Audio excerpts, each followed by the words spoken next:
Një tragjedi tronditse në Shëba, baba i vrau gruan dhe 6 fëmijë dogji shtëpinë dhe veten.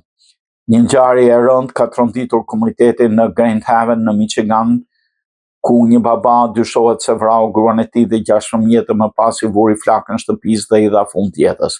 8 trupat u zbuluan javën e kaluar nga zjarfiksit, të cilët ndërhyjnë për të shuar zjarrin në banesën e familjes. Sipas rezultateve të autopsisë, Amanda Karolkiewicz, 39 vjeçë dhe 6 fëmijët e saj të moshave 5 deri në 15 u vranë me armë zjarri, ndërsa bashkëshorti i saj Christopher Karolkiewicz, 47 vjeçar, dyshohet se kreu vetvrasje. Autoritetet bëjnë me dije se zjarri ishte vendosur qëllimisht në disa pjesë të shtëpisë pas vrasjeve.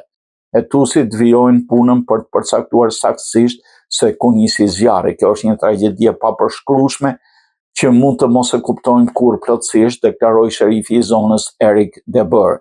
Zjarfikësit kishin marrë fillimisht telefonata për ertymin në zonën pranë shtëpisë së familjes të premten mëngjes, por gjatë kontrollit të parë nuk kishin gjetur shenja zjarri. Rreth 3 orë më vonë, pas telefonatave të tjera, ato rikthyen dhe gjetën banesën përfshirë nga flakët. Familjarët e Amandës e përshkruan atë si një njerëz të dashur, të përkushtuar ndaj familjes dhe fëmijëve të saj. Ajo punonte si mësuese zëvendësuese në një shkollë fillore.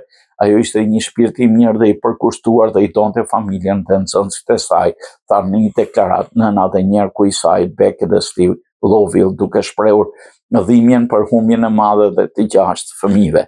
Christopher Karolkiewicz kishte punuar si nënkryetari i shitjeve dhe marketingut në një kompani që merret me produkte ndihmës së shpejtë për edukimin dhe ringjalljen në kardiopulmonare.